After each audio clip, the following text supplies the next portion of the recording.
सभी कल्याण के भाजन साधक वृंद, हमारे संस्कृत विद्यालय के प्रिय छात्र वृंद, आप नित्य प्रति श्रवण कर रहे हैं कि भगवान हमारे जैसे कार्य करते हैं वैसे हम लोग भी कार्य करें तो हमें सहज में ही परमानंद, परम पद स्वरूप परमात्मा की प्राप्ति हो जाए। भगवान कहते हैं, हे अर्जुन, मैं ममता रहित, कामना रहित, आसक्ति रहित, फलेच्छा रहित और अहंता ममता रहित कार्य करता हूं। इसलिए तीनों लोकों का निर्माण करने के पश्चात भी मेरे को अज्ञान, अविद्या, माया से छुटकारा रहता है और मैं अपने स्वरूप सच्चिदानंद परमात्मा जैसा हूं वैसा ही रहता हूं। यानी सारी सृष्टि का निर्माण करते हुए भी भगवान कर्तृत्व और भोक्तृत्व से रहित रहते हैं। ये सत्संग है, गीता का संदेश है।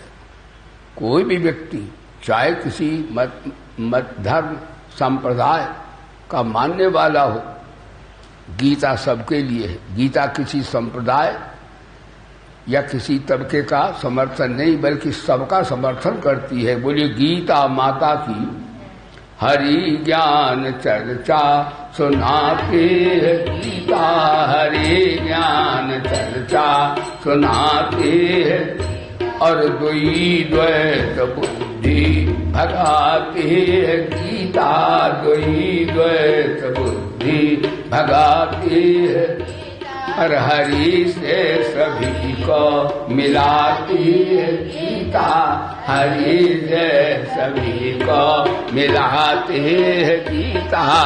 तो भगवान बोले, कर्मों के फल चाहने वाले लोग देवताओं का पूजन करते हैं और उनका जो मेरे को जैसा भजन करता है वैसे ही मैं उसे प्राप्त भी हो जाता हूं। अब भजन कोई भोग भाव से करता, कोई योग भाव से। बोले धर्म की भोग भाव से जानते हो, जो संसार को सच्चा मानता है तो भगवान, क्योंकि गीता में कहते भगवान आद्यो जो है अवतारा पुरुषा।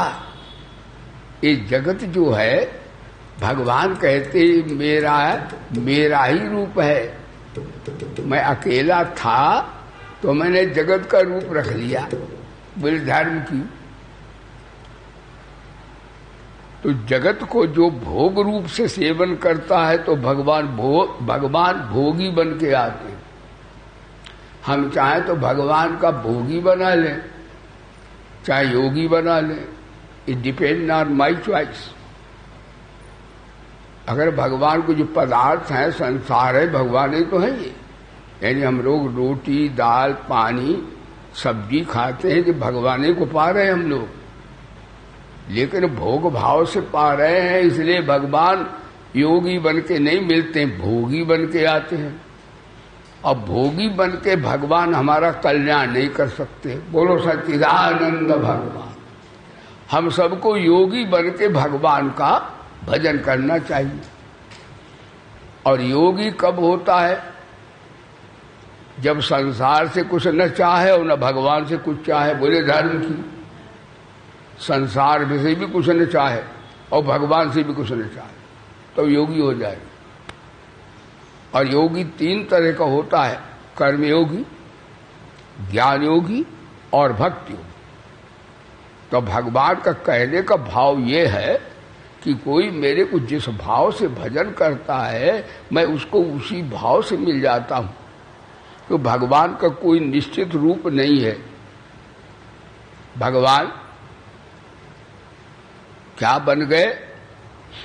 भगवान कल बताया था, भगवान कछुआ बन गए, भगवान सूकर बन गए। भगवान मछली बन गए और भगवान ब्राह्मण बन गए, नहीं 3 पग में। तो भगवान को जैसे हम भजन करते हैं भगवान वैसे ही बन जाते हैं। भगवान का कोई खास रूप नहीं, सब रूप भगवान के। ये जगत नहीं है, इसको हम भोग भाव से भोगते हैं, इसलिए हम बंध जाते हैं। अगर जगत को हम भगवान का समझे कि हमारे भगवान हैं और जितने भाई बहन जीव मैं ये कर्म कर रहे, ये भगवान की लीला हो रही है,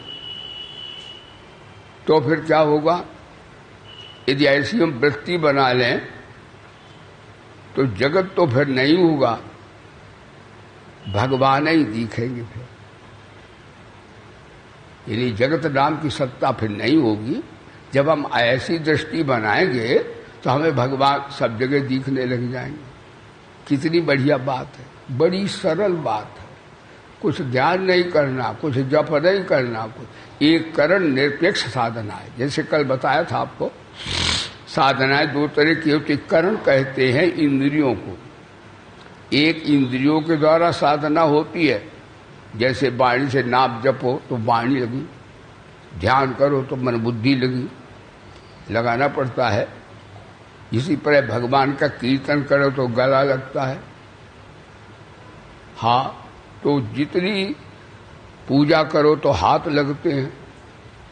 इसे कहते भगवान की करण सापेक्ष साधना। जिसमें करण कहते इंद्रियों लगे उस साधना को कर्म सापेक्ष साधना कहते हैं। और जिसमें इंद्रियां ना लगाने पड़े उन्हें करण निरपेक्ष साधना कहते हैं। तो कर्म योग कर्म निरपेक्ष साधना है, भक्ति योग करण निरपेक्ष साधना है। क्या है? अभी कह दे बेटा मेरा, धन मेरा, घर में, अब कह दो भगवान का, यही भक्ति हो गई। और क्या है? और भक्ति क्या होती? केवल सरे हिलाना भक्ति थोड़ी है। जो तुम सर भगवान की चीज को अपनी कहते थे वो भगवान कह दो, भक्ति हो गई। तो कितनी सरल है। यानी भक्ति में भी मन बुद्धि नहीं लगाना है, निष्काम कर्म योग में भी नहीं लगाना, कि वो कर्ण निरपेक्ष साधना है। और वेदांत का ज्ञान भी कर्ण निरपेक्ष साधना है। इसमें का सत असत, तो सत क्या है, असत क्या है, उसे ध्यान कर दो। तो असत क्या, शरीर संसार, और सत क्या है, आत्मा। क्या लगाना पड़ा? कौन सा ध्यान करना, कौन सा जप करना, कौन सा तप करना। इसलिए इसे कहते करण निरपेक्ष साधना। यानी वेदांत का ज्ञान, भगवान की शरणागति और निष्काम कर्म योग, इसमें इंद्रियों की आवश्यकता नहीं है, केवल अपना वृत्ति बदलना है। जो नाशमान की ओर होती है उसको जरा भक्ति के द्वारा, ज्ञान के द्वारा, कर्मयोग के द्वारा सत्तत्व में लगाना है, बस इतने करना है। जैसे गाड़ी जाती है अमृतसर यहां से और पॉइंट बदल दे तो गाड़ी कहां जाती है, हावड़ा। इसी तरह शरीर संसार को अपना का बंध गए, शरीर संसार को कन्हैया का कहते छुट गए। कौन सा ध्यान करना है, क्या करना है? तो भगवान बोले सुनो अर्जुन, इसी तरह मैं कार्य करता हूं और मेरे को जो जैसा भजते वैसा ही मैं मिलता हूं। पिता भाव से मैं तो पिता बन जाता हूं, माता भाव से भजे माँ बन जाता हूं, पुत्र भाव से भजे तो मनु के पुत्र बन गए भगवान, और चेला भाव से भजन पड़े तो विश्वामित्र के चेला बन गए। अच्छा, जैसे बनते वही वैसी लीला करते हैं। प्रातः काल उठ के रघुनाथा, अपने गुरु से पहले भगवान उठते हैं। उनके गुरु का नाम है विश्वामित्र। देखो भगवान शिक्षा देते कि चेला कैसा होना चाहिए, योग कब बनेगा। जैसे योग तब बनता है जब हम दूसरे के लिए हों, अपने लिए हों तो भोग बनता है। जैसे माता पिता है तो हमारा पिता है, तो पिता मेरे लिए नहीं है, पिता के लिए मैं हूं। मेरे लिए तो भोग होगा और पिता के लिए मैं हूं तो योग हो जाएगा। माता मेरी है, मेरे लिए है तो भोग है। और माता, हाँ जी, माता के लिए मैं हूं, ये योग हो गया। और पति मेरा है, ये भोग है। नहीं, पति के लिए मैं हूं, ये योग हो गया। इसी तरह पतिदेव कहें पत्नी मेरी है तो भोग हो गया, और मैं पत्नी के लिए हूं तो योग हो गया। योग भोग में यही अंतर है। जब हम जगत के लिए हैं, जगदीश्वर के लिए हैं, तब तो योग हो गया, और जब जगदीश्वर और जगत मेरे लिए ये भोग हो गया। ज्यादा का महीन बात करो। तो भगवान बोले महाराज, जो मेरा जैसा भजन करते मैं वैसा ही भजन कर लेता हूं। भगवान ब्राह्मण बन गए थे बामन, और भगवान बन गए सूकर कुकर। एक बात और बताएं, बड़ी विलक्षण बात। जब भगवान आए थे तो आज तो हमारे नेता भैया राजा महाराजा लठ चार्ज कर दें और सुबह छोड़ दें, हाँ करोड़ों आदमी पीस डाले नेता को। लेकिन भगवान ने ऐसा नहीं किया। भगवान ने देखा, अयोध्या आए थे रावण को फतेह करके, तो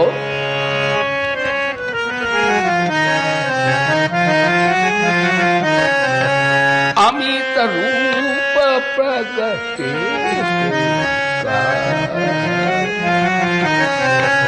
अमित रूप प्रगटे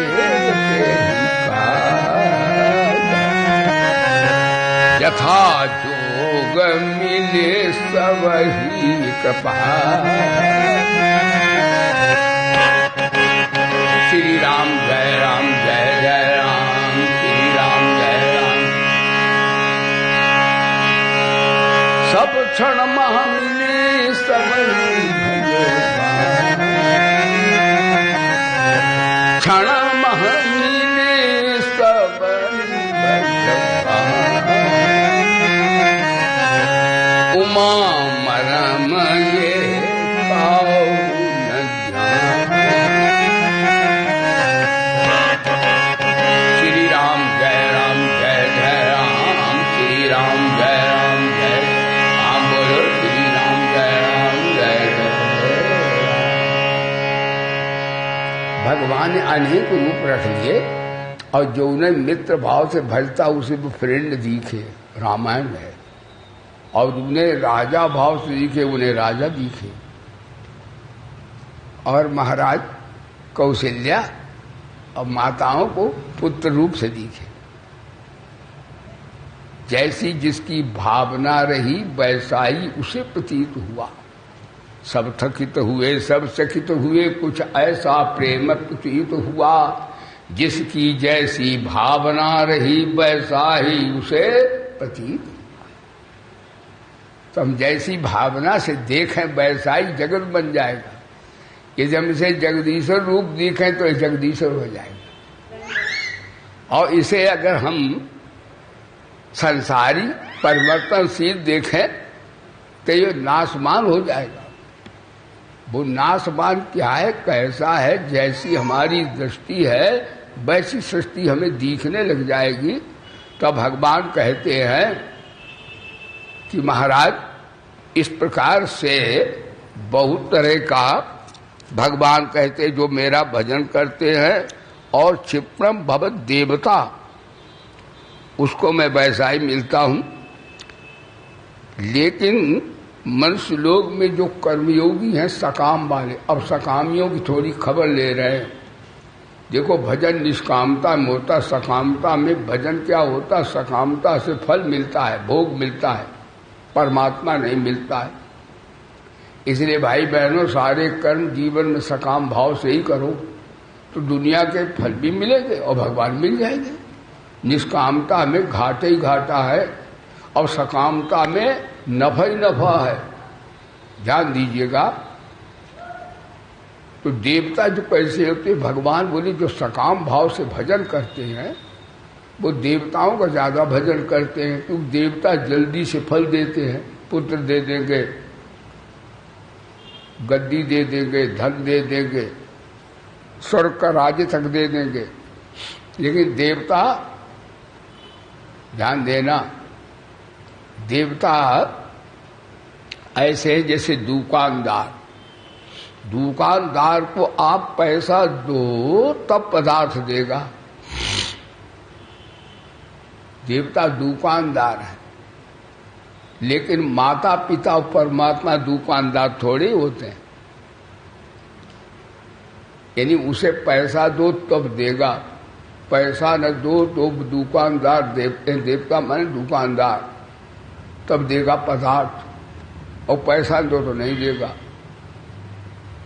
लेकिन पिता और गुरु और भगवान ऐसे उन्हें पैसा दे दो तो भी दे देंगे, ना दो तो भी दे देंगे, और पैसा दे भी देंगे, पैसा ले भी लेंगे। यानी देवता जो है वो हमें पदार्थ दे सकता है, देवता हमें मुक्ति नहीं दे सकते। इसलिए भगवान ने सकाम भाव से देवताओं की पूजा करने वालों की खबर ली। कहते सिद्धि तो वो दे देते हैं। अब कहते चातुर्वर्ण में सस्तम गुणकर्म विभागशा, जो 4 वर्ण हैं भगवान कहते गुणकर्म के अनुसार मैंने ही इनका निर्माण किया। तो मैंने आप निर्माण किया तो आप तो फिर भोक्ता हो जाओगे। भगवान वो ना करता, मैं नहीं करता हुआ भी मैं करता हूं। भगवान कहीं अपने करता नहीं, मैंने अपने चोट में आने नहीं देते। उखली के अंदर चोट के बाहर, बोले सच्चिदानंद भगवान बोले ऐसे ही तुम भी रहो उखली के अंदर चोट के बाहर, जैसे मैं रहता हूं। तो भगवान बोले चातुर्वर्ण मां श्रेष्ठम गुरकम विभागसा तस्य कर्तार विद्य कर्तार मव्यम। मैं अविनाशी हूं, परमात्मा बोले, इसलिए मैं करता हुआ भी अकर्ता हूं, क्योंकि प्रकृति से ये करवा देता हूं, इसलिए मैं करता भी हूं और अव्यय भी हूं। सारी सृष्टि की रचना करते हुए न मैं घटता हूं न कभी बढ़ता हूं। बोले सच्चिदानंद भगवान की। तो भगवान बोले अब चातुर्वर्ण की या आजकल वर्ण व्यवस्था के संदर्भ में इस श्लोक आया है। देखो संस्कृत के धातु व्याकरण के अनुसार 4 वर्ण जन्मजात ही मानना चाहिए, और गुण कर्म के विभाग से भगवान ने बताए। लेकिन हमारे वेदांत के आचार्यों ने भी एक अर्थ किया है, आकृत ग्रहणात जाति। जाति की पहचान होती है आकृति से। जैसे पशु है, पशु की गर्दन नीचे होती है तो पशुओं की एक जाति हो गई। हमारी मनुष्य के ऊपर होती है। कोई मनुष्य नहीं, या चीन वाला हो, भारत वाला हो, यूरोप वाला हो, अफ्रीका वाला, सब आदमी का गर्दन ऊपर होती है। तो वेदांत के ज्ञान की दृष्टि से आकृत ग्रहणा जाति, आकृति से जाति का ज्ञान होता है। तो मनुष्य एक जाति हुई, इंसान हुआ। तो भगवान कहते जाति जो होती है, और ज्ञान की दृष्टि से देखो तो जाति 2 ही है। मनुष्य रूप में यदि जाति का मूल्यांकन किया जाए, एक दुर्जन एक सज्जन। गीता के अनुसार एक दैवी संपदा, एक आसुरी संपदा वाले। दैवी संपदा वाले जो प्यार दें, ज्ञान दें, आत्मीयता दें, हाँ सेवा करें, इसका ये दैवी संपदा वाले सत्य बोले। और आसुरी वाले लूटें, खसोटें, आसक्ति ममता में फंस जाए तो हत्याएं भी कर दें। ये 2 जाति है, सज्जन और दुर्जन। लेकिन यदि वर्ण व्यवस्था से यहाँ पर जाति को समझें तो अपने यहाँ ब्राह्मण, क्षत्रिय, वैश्य और शूद्र है। तो कहते हैं हाँ प्राज्ञ, तुरीय, और कहते महाराज ये 4 वर्ण हैं। तुरीय है वो ब्राह्मण वर्ण में ज्ञान प्रधानता है, और प्राज्ञ प्राग कहते ईश्वरी भाव। ईश्वरी भाव किसका होता है? क्षत्रियों का, राजा। तो प्राज्ञ हुआ क्षत्रिय और तुरीय हुआ ब्राह्मण। और बाद बाकी जो आता है दो और बातें, उनमें एक वैश्य, जो चार पद है ना, तो उनमें वैश्य और शूद्र आ जाते हैं। तो इस प्रकार ये दूसरे शब्दों में से ऐसे कह सकते हैं कि सत्व प्रधान ब्राह्मण होते हैं, ब्रह्मर्षि, और रज और सत्व, कुछ सत्व भी है कुछ रज भी है, ये राजा राजर्षि होते हैं। और जिसमें रज है और थोड़ा तामस है, ये वैश्य वर्ण है। और जिसमें केवल तामस ही तामस है, ये शूद्र वर्ण है। ये गुणों के अनुसार भी वर्ण व्यवस्था है। कबूतर ब्राह्मण है, बाज क्षत्रिय है, और चील वैश्य है, और कौआ शूद्र है। बोले धर्म की। अब वर्ण व्यवस्था उसमें वृक्षों में पीपल ब्राह्मण है, बरगद क्षत्रिय है, और ये और दूसरे फल लगते हैं जिनमें वैश्य है, और बबूल जो कांटा छिप जाता वो शूद्र है। बोलो सच्चिदानंद भगवान। लेकिन यहाँ वर्ण व्यवस्था पशु पक्षी से नहीं बताई भगवान। यहाँ वैसे पशु पक्षियों में ही है, लेकिन वर्ण व्यवस्था यहाँ मनुष्य शरीर से बताई है। फिर एक बात और बताएं कि वर्ण व्यवस्था से कोई बड़ा छोटा नहीं होता है। यदि अपने कर्तव्य का पालन करे तो संजय कौन है? शूद्र है, लेकिन वो है संत। विदुर कौन है? शूद्र है, लेकिन वो है संत। और जिन्होंने भागवत सुनाई, तो क्या नाम, सूत जी, वो शूद्र है, लेकिन वो शूद्र होते हुए भी संत हैं। तो संत जो होते हैं वो उनकी कोई जात पात नहीं होती। ये नहीं कि ब्राह्मण क्षत्रिय संत होते हो, ऐसा नहीं है। संत किसी जात में हो सकता है, और संत जो होता है वो ब्राह्मण क्षत्रिय वैश्य क्या, वो देवताओं से भी बड़ा होता है। धन्य है वे जो संत हैं, जिनसे पृथ्वी चल रही। बोलिए संत भगवान की। संत शब्द का अर्थ होता संस्कृत में सम्यक अंतः संता। संत वो होता है जिसके सामने हर समय वो परमात्मा को देखता रहता है। आज का प्रवचन है कि जगत आद्यो अवतारा, ये भगवान जगत रूप से अवतार लिया है। और जो लीलाएं कर रहे वो भी सब जनेक रूप बनकर लीला कर रहे हैं। ऐसा जो भाव रखता उसके सामने ईश्वर सदा रहता है। जैसे कल नहीं परसों बताया कि परमात्मा उसे नहीं कहते जो कभी हो और कभी ना हो।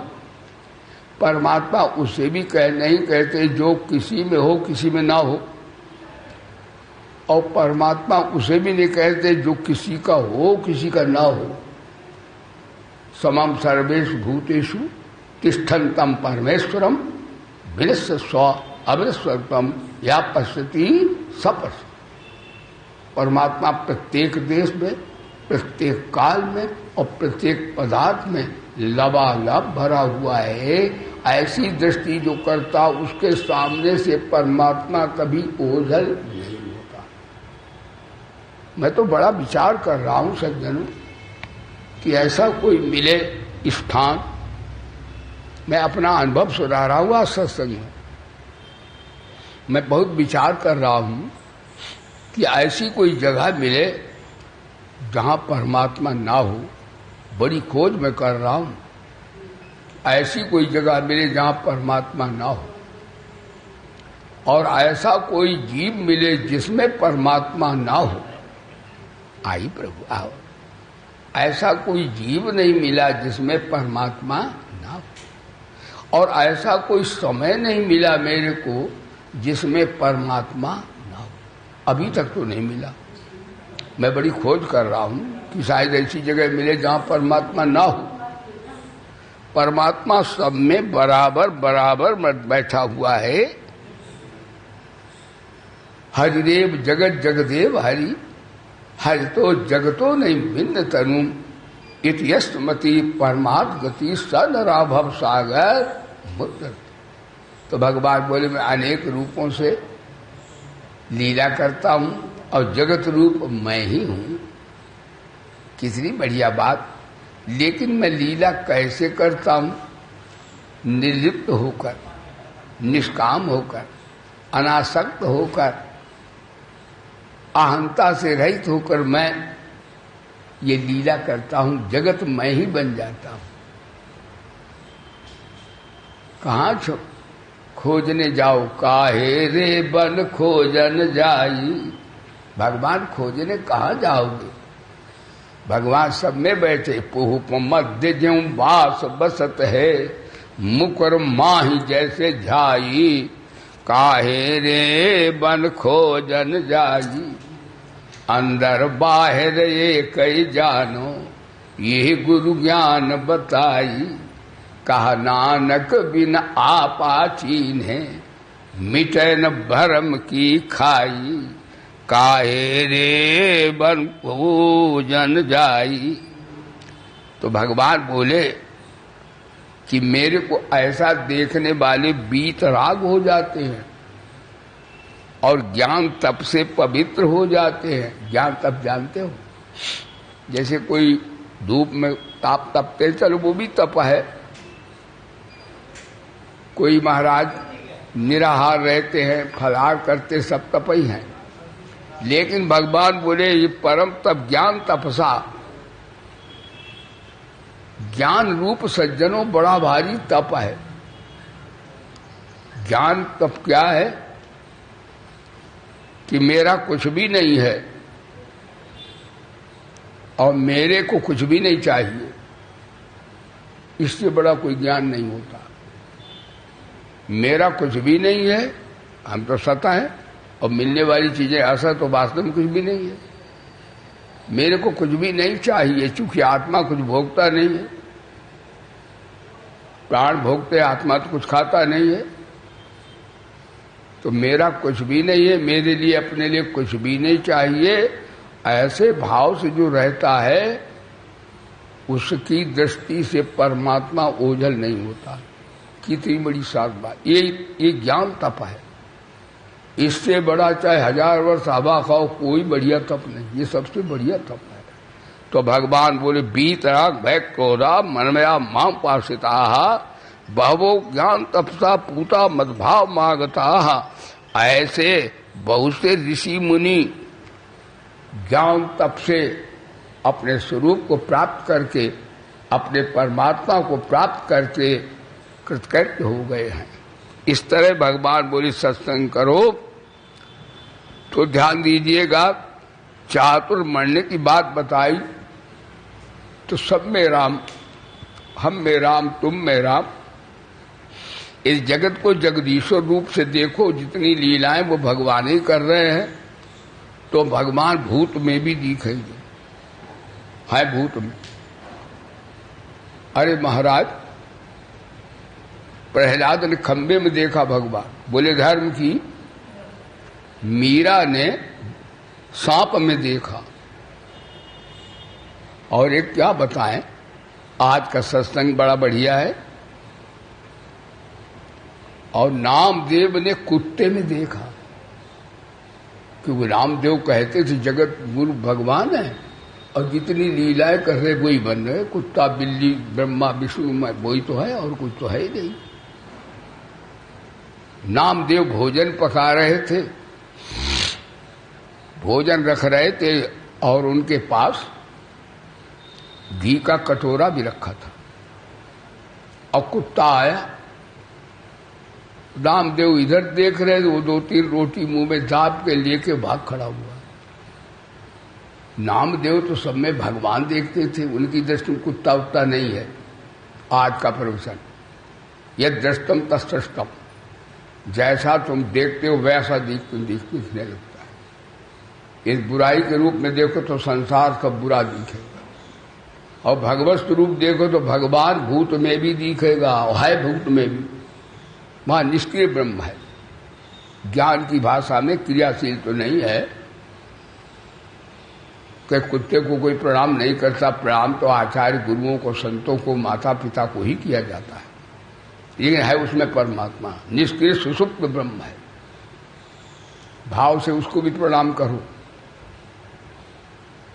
क्या कहते, साधन में सबसे बढ़कर साधन यही मिला है। इससे बढ़िया सत्संग और क्या होगा।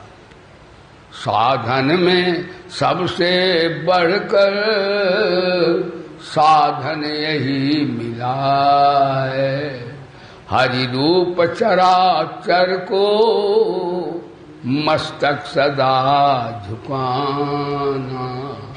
धर्मों में सबसे बढ़कर ये धर्म हमने जाना।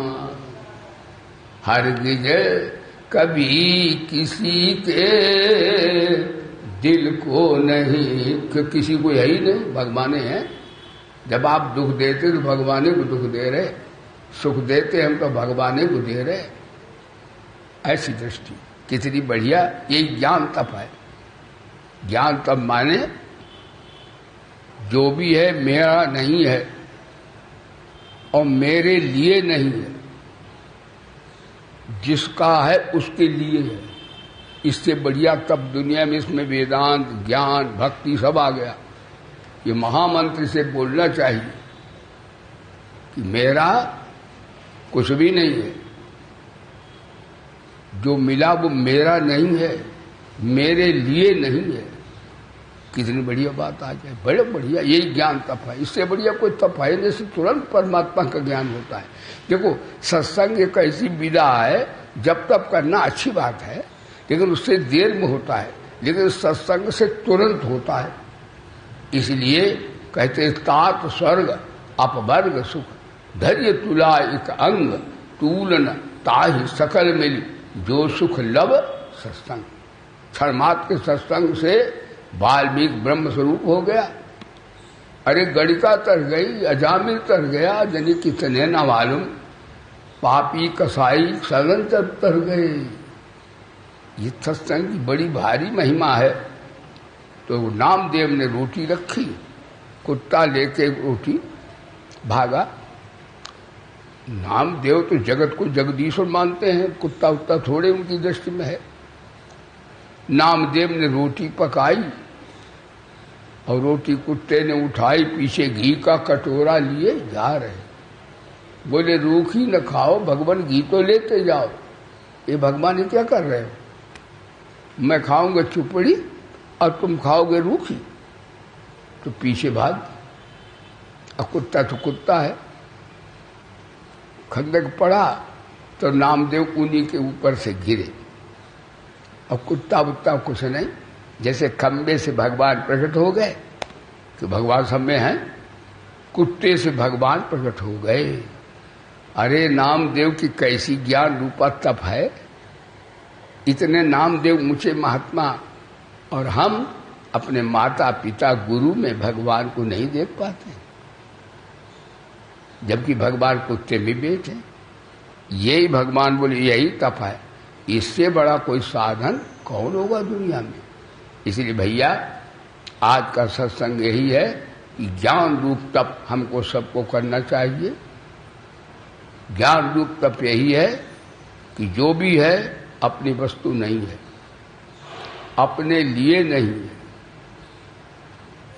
वो किसी के लिए है, सबकी सेवा के लिए है।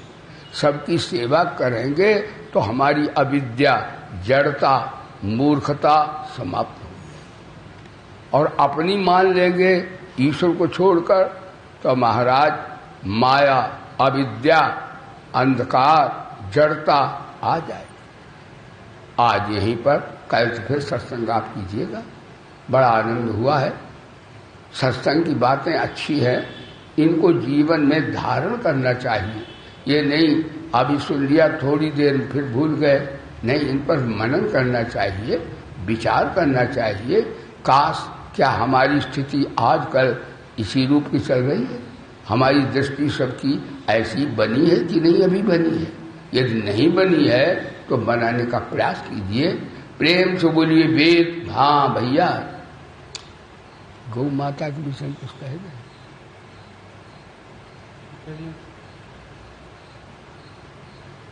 भगवान की बड़ी महिमा है। हमारी भारत की संस्कृति इसी में निहित है।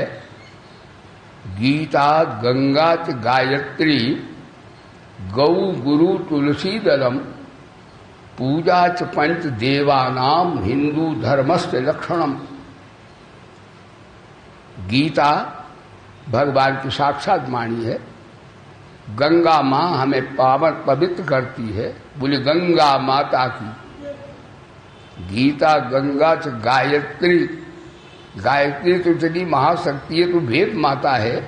ये हमारी बुद्धि को शुद्ध करती है और भूत में भी भगवान को दिखा देती है। गीता गंगा च गायत्री गौ गुरु। और एक बात है, गौ माता तो हमारे शरीर को आरोग्य करती है, हमारे जीवन को धन्य करती है, और यहाँ तक कहा है कि गौ की सेवा से बैतरणी नरक में नहीं जाना पड़ता है। तभी मरने के टाइम गौ का दान भी होता हमारे यहाँ। गौ माता जब हम शरीर छोड़ते हैं तो भी हमारी देवी है ये, तो भी हम पूंछ पकड़ के पार होते हैं। और गौ में जहाँ रहती हैं वहाँ टीबी नहीं होती।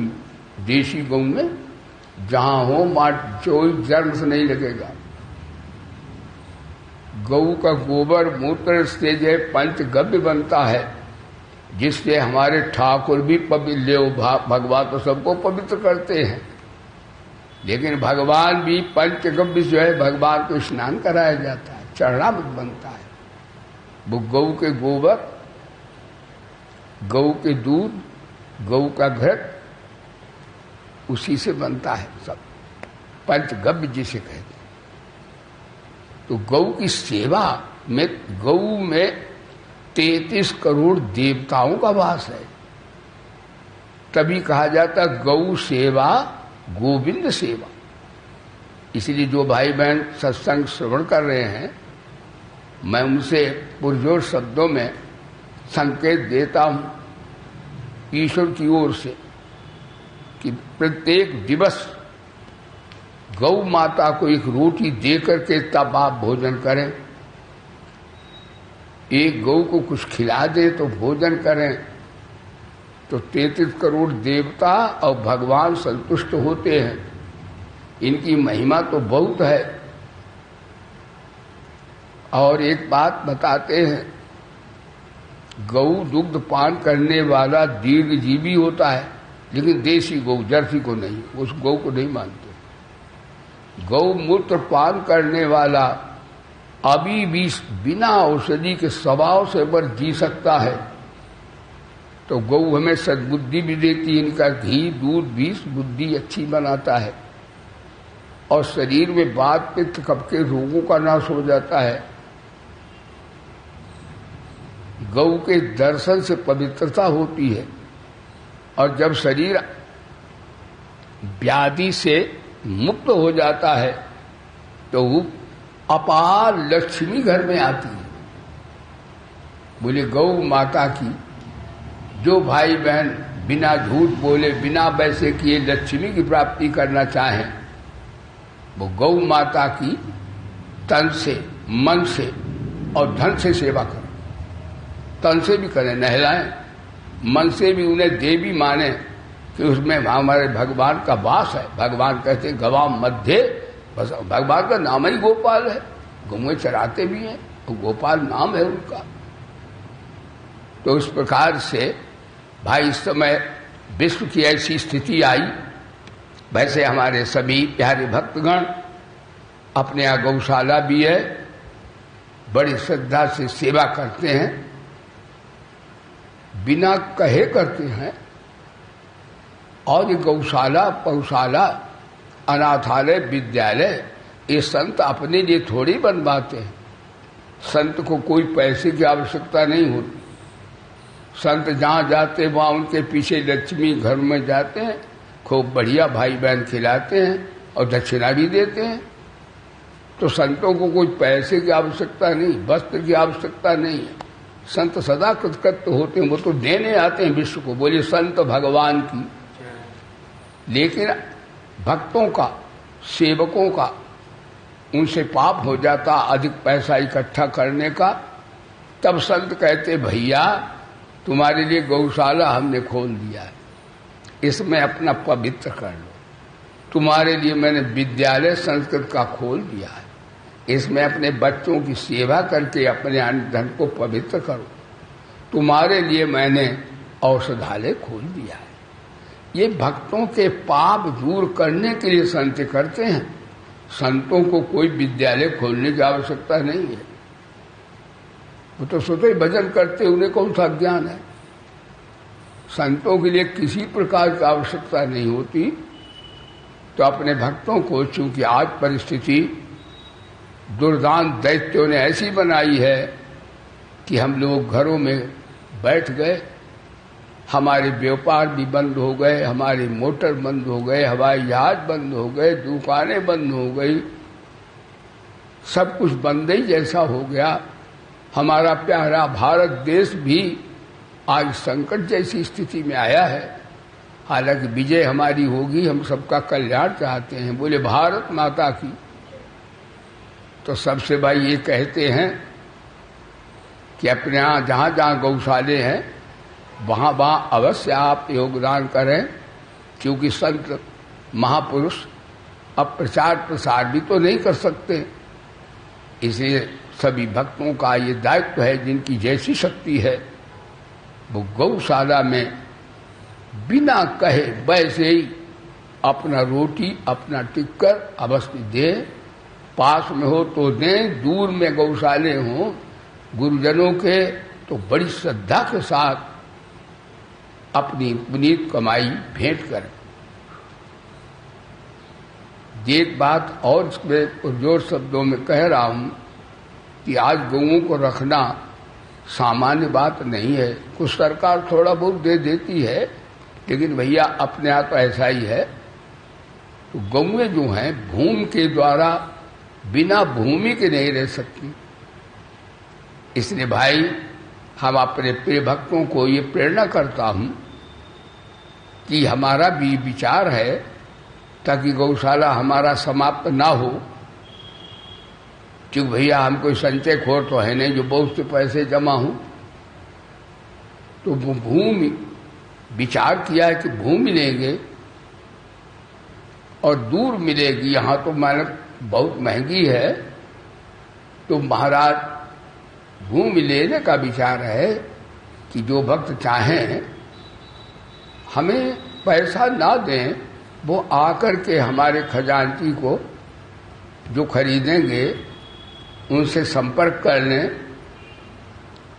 हाँ, और अपना जा करके आधा बीघा दें, 1 बीघा दें, भाई जिनकी जैसी शक्ति 2 बीघा दें।